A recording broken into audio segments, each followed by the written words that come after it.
কুসুমের বিরুদ্ধে মন বিষিয়ে দেওয়ার জন্য এবার কোনো সুযোগই হাতছাড়া করলো না দেবলীনা ইন্দ্রাণী গাঙ্গুলির কাছে। অফিসের বিশেষ এক মিটিং এর জন্য ইন্দ্রাণী গাঙ্গুলি যখন হোটেলে যায়, ঠিক সেই সময় আগে থেকেই দেবলীনা ইন্দ্রাণী গাঙ্গুলির প্রত্যেকটি পদক্ষেপের উপর নজর রাখছিল। ঠিক সেই সময় যখনই জানতে পারলো যে ইন্দ্রাণী গাঙ্গুলি রেস্টুরেন্টে গেছে, ঠিক তখনই দেবলীনা আর সঙ্গে তার মা ইন্দ্রাণী গাঙ্গুলির সঙ্গে গিয়ে দেখা করে। এই কথাটা জানা মাত্রই দেবলীনা আর দেবলীনার মা ইন্দ্রাণী গাঙ্গুলির জন্য অপেক্ষা করতে থাকে বাইরে।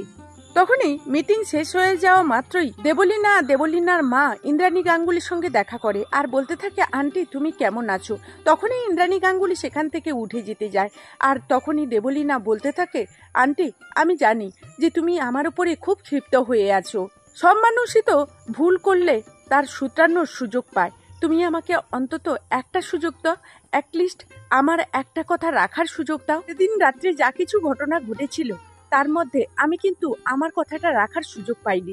সেদিন রাত্রে যা কিছু ঘটেছে, সেদিন যদি আমি আমার কথা রাখার জন্য একটা সুযোগ পেতাম, তাহলে হয়তো তোমার মনের মধ্যে আমাকে নিয়ে ভুল বুঝাবুঝিটা এতটা হয়তো আসতো না। তাহলে তুমি হয়তো আমাকে এতটা ভুল বুঝে দূরে ঠেলে দিতে না, অন্তত আমাকে পুলিশের হাতেও তুলে দিতে না। তখনই দেবলীনার মা বলতে থাকে, ইন্দ্রাণী তুই একবার অন্তত আমার মেয়েটাকে বিশ্বাস করে দেখ। আর দেবলীনা তো তোর পছন্দের পাত্রী ছিল, তোর পছন্দের উপরে তোর নিশ্চয়ই ভরসা আছে যে তুই কখনো ভুল পছন্দ করিস না।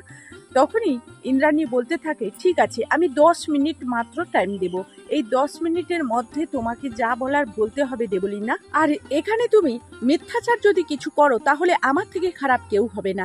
তখনই দেবলীনা বলতে থাকে, আচ্ছা আন্টি তুমি তো আমাকে নিজেই ঈশানের জন্য পছন্দ করেছিলে, তোমার কি একবারের জন্য মনে হয়েছে যে আমি কুসুমের বিরুদ্ধে এত বড় চক্রান্ত করতে পারি? এখানে আমি একটা মেয়ে, আর আমি একটা মেয়ে হয়ে আর একটা মেয়ের জীবনে কি করে বা এইভাবে ধস নামিয়ে আনতে পারি বলো তো?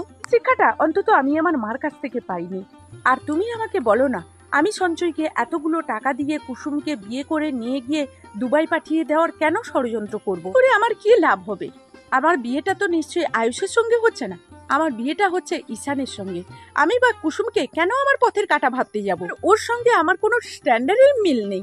ও তো ওই বাড়ির কাজের মেয়ে, আর যেখানে কিনা আমি ওই বাড়ির বউ হতে চলেছি, সেখানে আমার মনের মধ্যে তো ভয় থাকার কথা। আমি যদি এই সব কিছু করি তাহলে একদিন না একদিন তোমার কাছে ফাঁস হয়ে যেতে পারে, আর এগুলো যদি ফাঁস হয়ে যায় তাহলে তুমি আমাকে নিশ্চয়ই শাস্তি দেবে, আর তাতে করে আমার বিয়েটাও তুমি ভেঙে দেবে। সত্ত্বেও আমি এরকম কেন একটা রিস্ক নিতে যাব বলো তো? তখনই ইন্দ্রাণী বলতে থাকে, তুমি তো সবকিছু ঠিক বলছো, কিন্তু কালকে যে এত বড় একটা ঘটনা ঘটে গেল, আমি সেই সবকিছু কি করে ভুলে যেতে পারি বলো তো? সঞ্জয়কে কে টাকা দিয়েছে যেটা আমি ভিডিওর ফুটেজে দেখেছি? তখনই দেবলীনা বলতে থাকে, এই সঞ্জয়কে তো আমি সঙ্গে করে নিয়ে এসেছি, যাতে করে তোমার চোখে যে পট্টিটা পরিয়ে রাখা হয়েছে সেটা যাতে খুলে যায়, তোমার কাছে যাতে জলের মতো সবকিছু পরিষ্কার হয়ে যায়, কে আসলে অন্যায় করেছে, কে প্রকৃত দোষী সেটা যাতে তুমি বুঝতে পারো। অন্যদিকে ইন্দ্রাণী গাঙ্গুলি বলতে থাকে, কোথায় সঞ্জয়? তো বন্ধুরা, এই ছিল কুসুম ধারাবাহিকের নতুন আপডেট। আবার নতুন আপডেট নিয়ে তোমাদের সামনে খুব তাড়াতাড়ি হাজির হয়ে যাবো। ততক্ষণ সবাই ভালো থাকো, সুস্থ থাকো, এখনকার মতো টাটা।